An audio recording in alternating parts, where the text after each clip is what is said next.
Good morning, guys. This is Monday, April 6th.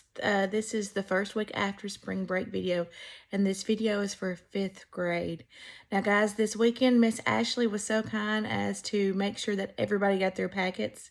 If you have not seen your packet, look in your mailbox. If you cannot find your packet, then comment or send an email. Let us know. We can get extra packets for you guys. But these packets that you got, I know they kind of seem thick at first, but there's a few things I need you to look at in those packets. First of all, that is all 4 subjects. You got your science, your social studies, your math, and your language arts all there together. And consider this, that is your work for the next several weeks. We don't know how long we're going to be at school, out of school. We don't know when we're going to get to go back. So we just went ahead and made a few weeks worth of work to get us through. I don't want you guys jumping ahead. I know that on our original packets that we sent home, or on our original work, we had some students who sat down in a couple of days and just flew through the work. And I'm glad you do the work, but that's not what we want us to do. We want us to take our time with it and slowly go through it. Plus, who knows, we may get to be back before we finish the packets, and then you've worked ahead for nothing. So consider that the packets look thick, but it's all 4 subjects. And it is work for several weeks in those 4 subjects. After speaking with the other teachers last week and Mr. Ensign, we decided probably what would be best to kind of take some of the extra pressure off of you guys is to cut down to do 1 subject a day. So Monday is Language Arts Day. Today, you're only expected to do the assignments for Language Arts. So that should help you guys out some, and that should slow us down. Now, that doesn't mean that you should be through in 5 minutes. Some days of our work might take us a little bit longer, but if we're only working on 1 subject, then maybe that'll help with some of the stress of it. Last week, I asked you guys, or week before last, I asked you guys to try to log into your email accounts. I have about 5 students who have emailed me. Guys, please do that. That's your number 1 assignment today. When we finish this video, I want you guys to go back. I put a step-by-step instructions of how to log into your email account. I want us to do that because I know a lot of you guys have heard about Zoom.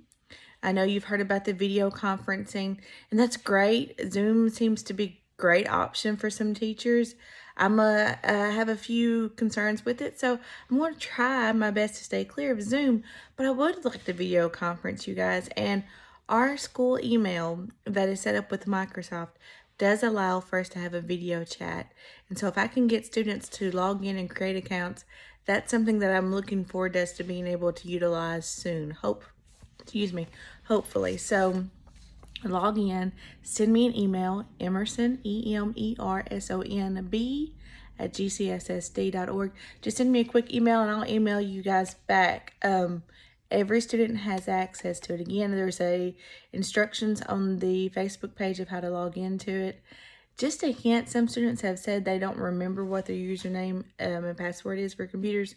Remember that for most students, your username are going to be your first initial, your last initial, and then some numbers. And maybe that'll help kind of jar your memory of what your login is for the computer, because that same information is what you'll use for the email. All right, so first thing, log in, send me an email so I can respond to it. Now, this right here is what your packet looks like for language arts, okay? Again, it's several pages long, it's front and back, but this is for 4 weeks, 4 weeks, just in case, so we'll see. But for this week, we're only looking at what says week 1. If you'll flip through the packet, let's see if I can get to flip. You'll see that we'll go through a few pages, and after a couple of pages, I think we're going to go 1 more page, you'll see it says week 2. We're not doing that this week, so you're going to stop at that. So today, we're only doing pages 11 and 12. Whoop, there it is, 11 and 12. And then page 13 all the way through, 13 and 14, and then pages 18 through 20. And so we're not even doing that many pages, but I want to look at this with you guys. Another thing I want to remind you guys, this is not new learning. We've done some of these. Some of the lessons that you're going to see over the next few weeks we have done. But we need to practice. We didn't do great on them, or maybe it's been a while since we've done it, and I want us to practice more with it. So we're going to do one lesson. There's a Homographs lesson that I have included in here. Now, if you'll get out your packet and you'll look at it, a few things to remember about a homograph. The word homo, H-O-M-O, that prefix, it means same. Graph, if we think about graph, we're thinking about, you think about math, about writing something out, graphing something. So homograph is a word that is spelled the same, but oftentimes has different pronunciations and has a different meaning. And these words are confusing. When we read, you'll probably read and you'll say the word and then think, oh, wait, that didn't sound right. And you go back and realize, oh, it wasn't that word. It was the different pronunciation of it. For example, they give you guys the word wind. Well, that is the pronunciation of wind. And when we think about wind, we think about the air that is flowing in, that cools us off, or that makes the flags flap, and that's the noun form of it. But there's also a verb form spelled exactly the same, W-I-N-D. But this is not wind. This word is wind. And it has two definitions. The first one is to go along a twisty path, or to wrap something around another object. And so this is an example of a homograph. Spelled the same, oftentimes pronounced differently. Sometimes they can be pronounced the same way, but have two different meanings. Okay, think about the word L-I-V-E, the word live or live. Again, it's spelled the same, but has different meanings and oftentimes different pronunciations. So I want you guys to do this little activity with it. Down here, right here, the direction says to read the passage and find each underlined homograph in a dictionary. You have dictionaries. If you don't have an actual dictionary at home, which a lot of people don't, okay, that is fine. Look it up. Find it online. Ask. If you don't have a dictionary, ask someone in your house. They can probably give you the definition of it. With a partner, which that could be someone in your house, or you can do this on your own. Figure out how to pronounce it, then write a short definition above each word. So all you're going to do is you're going to find the underlined words and just a short definition, 1 to 3 words, something simple like that. This is more of a discussion part of it. I want you guys to do this. I want you to write, because otherwise some of you won't do it. But this is to practice with it. Go over this with someone and talk about this. On the back side of the page, this is where you'll have just a 5 multiple choice questions in which you're going to decide which definition is correct for that meaning. Now, we did context clues a couple of weeks ago. Context clues will help you know which word, which meaning is used correctly. Look in the sentence for clues that will help you on what it means. So let me see if I can get my paper pulled up right here. So let's look at the first one. It says, I wandered down to the port to watch cargoes being unloaded from boats. Okay, and so the word port is underlined. Well, if I look at that and I look at that sentence for examples or for clues, I see boats. And so I know what a boat is. I know where boats are found. Cargo, I can remember that cargo is things that are being shipped on a boat. So if I look at my choices down here, I can think which one of these would make the most sense. Remember, you can always plug and play with these ones. So could it mean a place, a port, a noun, a harbor? I wandered down to the harbor to watch cargoes being unloaded from boats. Or try the next one. The next one is port, but it's a noun, means the left on a ship.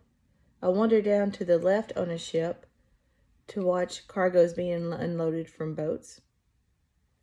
C says port as in a valve, an opening that lets liquids out. Is that somewhere where you would wander down to watch cargo being unloaded from a ship? Or the last one, a person's manner or bearing. Is that somewhere you would go to watch cargo being unloaded from boats? So if I think about this, Only one of those really makes sense to me. And I want you guys to think about it. And that's how you need to work through all of these. Remember, guys, on multiple choice, make sure you're looking at every option before you choose. So that's a quick little lesson on that. Now, because poetry seems to be everyone's favorite, we are going to do a little practice with poetry. Oops, sorry. So if you'll flip the page, you'll see that we're going to work on finding the theme of a poem. Finding the theme of a poem. Now, I want you guys to think for just a second of what a theme is. Okay? And when we're talking about theme of a poem, it can be a little bit different than theme of a literature text. So if you look at this, it says poems can express feelings and ideas on many topics. The speaker in a poem reflects on a topic by saying what he or she thinks or feels about it. So I want you guys to think for just a second. Don't even worry about it on this page. I want you guys to think for a second of the Star-Spangled Banner. You guys know the Star-Spangled Banner, and if right now you're drawing a blank on what is the Star-Spangled Banner, well, I'm not going to sing it for you, but look it up, guys. And if you think about the Star-Spangled Banner, let's think about what the Star-Spangled Banner, what is the subject of that poem? Well, if you think about it, the subject of the poem is the flag, right? Well, what is the flag doing in the poem? It's flying, right? And it's flying during a battle. That's when the Star-Spangled Banner is talking about the flag flying during a battle. So let's think about how does the author feel about that flag flying during the battle. If you'll think about it and look at the words on it, the author will use words such as, while so proudly we hailed, right? Proudly. Think about that word. That's a hint as how the author feels. Also, the author, when describing the flag flying, it says, so gallantly streaming. Well, gallantly, brave. So how does that make the author feel about it? And the author even says, we saw that our flag was still there. So if we think about some of the words and the phrases the author used, it sounds to me like the author is very proud of the flag, right? We can infer that he feels like our nation is strong and that it's mighty, and that flag represents our nation, that after the battle it's still there and it's still strong, and he's proud of it. Well, that's what we're talking about in this lesson. You're going to look and you're going to think about this learning target that's at the top of the page right here. This learning target says to study how a poet reflects upon a topic, just like we did with the flag, and the details she includes that help you identify the theme of the poem. And so we looked at some of the things that they said in the Star-Spangled Banner. So if we look right here at this little cartoon, sorry, you're going to hear my dog. Someone's pulled up in the driveway. You're going to look at this cartoon strip right here. And I want you guys to just take a second and look at it. And on the next page, you're going to fill out this chart. I want to talk to you about this chart. So if I go back to the point, or to the cartoon strip, it says, the girl says, I'm stressed about my homework. And so her friend responds, well, let me show you what I do when I'm stressed. And so look at what they're doing when they're stressed. What does he do? He just sits there. And she starts to talk. The friend starts to talk. What you just, shh. And so we look at the next strip, and while there's no talking going on there, that's actually very important. That what is the point of that? There's no talking going on there. And as they watch the sun set, wow, thanks, buddy, I needed that. By the way, that's something really cool to do. So if we look at this right here, what do the characters say? Well, what do the characters say? Well, one person says they're stressed, right? And the other person says that they can help. So that's really the only main conversation that's going on. Hey, I'm stressed. Well, I can help you with that. Let me show you what you can do about that. What do they do? Well, go back to the comic strip. What are the characters doing? They're doing what? They're sitting there. But they're not just sitting. They're actually looking at the sky, and they're seeing the sun set. And as the cartoon strip goes on, we see that they also see the stars come out. So how does the comic strip end? Well, the girl is no longer stressed, right? wow, I needed that, which makes us know that she's no longer stressed. She doesn't say that, but it is implied. And so then they fill in this last one for us when it says, what is the theme? Well, night can ease the worries of the day is the theme. Or that sometimes things simple is all that is needed to help you relax. So I want you to think about that. Now, I included just one little activity for you guys to do on this one. And it is the poem Night. Okay?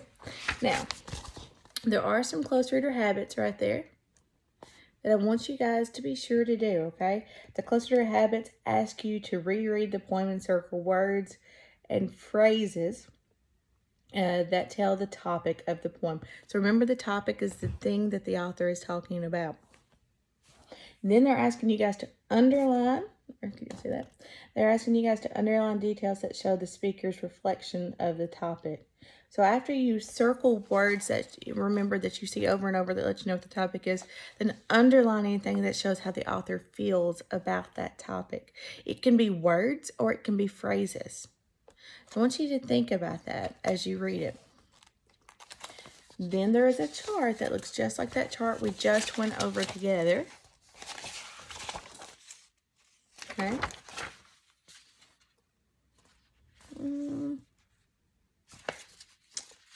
Wait. Yeah. Then there's a chart right here that looks just like the one that we just went over. And I want you guys to fill that out. Okay. Oh, I skipped though. Okay, I skipped. I'm sorry, guys. I looked at the wrong one. I needed to look at... Yeah. This close reading right here asks you guys to underline details that show what the puppy does. I was looking at the wrong close reader. It shows what the puppy does. And use details to identify the poem's theme as well. Sorry. Then there's a couple of multiple choice questions. And then there's that chart that I wanted you guys to look at, okay? Now, there is a short response. And I know what you're asking. Do we have to do the short response? Well, folks, if you do this chart right here, all the short response really is doing is taking the information you put in the chart, which is actually the information you found in the close reader, and put it in a sentence form. And yeah, we need to practice writing. So yeah, I want you guys to fill that out as well, okay? And that's all I'm asking you guys to do this week. That seems like a lot. I know it's a longer video than I normally do, but I kind of wanted to take a little extra time with it. You're going to do the Homographs lesson. Review over this. Now, if you watch this video, I kind of went through this one with you. And then, guys, you're going to just do the story, the night story, where you're going to read about this dog at night. And then answer some questions, multiple choice questions. Fill out a chart and do the short response. Now, again, going back to ask you guys to fill out your, or to sign up for your email. Now, this is what I would like for you guys to do when you complete this. I would like for you to take a picture of it and email it to me. I doubt very many of you have scanners at home, but if you have a scanning system, that's great too. You can scan it and email it, or you can take a picture and you can email me your picture. Make sure that you're putting your name on it. It'll be in with your email, but I'd like for us to continue practicing with that. And that is all I'm asking you guys to do this week. Now, there's one more thing I want to tell you guys about. The State Department has worked with PBS, and this Wednesday, if you'll look on here, I have a chart on the Facebook page, a chart of what days they're going to be doing 5th and 6th grade reading and math, and I believe it's Wednesday for us, guys. So check that out on Wednesday as well. I'm going to add some links throughout the week to kind of practice more on homographs and on themes. There's a Kahoot that I think that we might do. I'd like for us to do. So I'm going to add some extra things for us to practice during the week, but this is all you have to do for language arts this week. If you have any questions, email me, message me, comment, and I'll be glad to help you with it as much as I can without giving you direct answers. Students, do not tell your parents you don't know how to do this. Don't be so quick to give up. We've done this before. Just practice with it. Think about it. Use the close reader habits. Yes, you might struggle with it a little bit, but I like for you to struggle a little bit. So don't be so quick to go, oh, I don't know this, and ask your parents for help. They're there to help. I'm here to help. But I want you to try to do it on your own first. I hope you guys have a great week. And I can't wait to hear from you again. Email me. Send me pictures of this when you finish if you can. And stay healthy, guys. I'll talk to you later. Bye.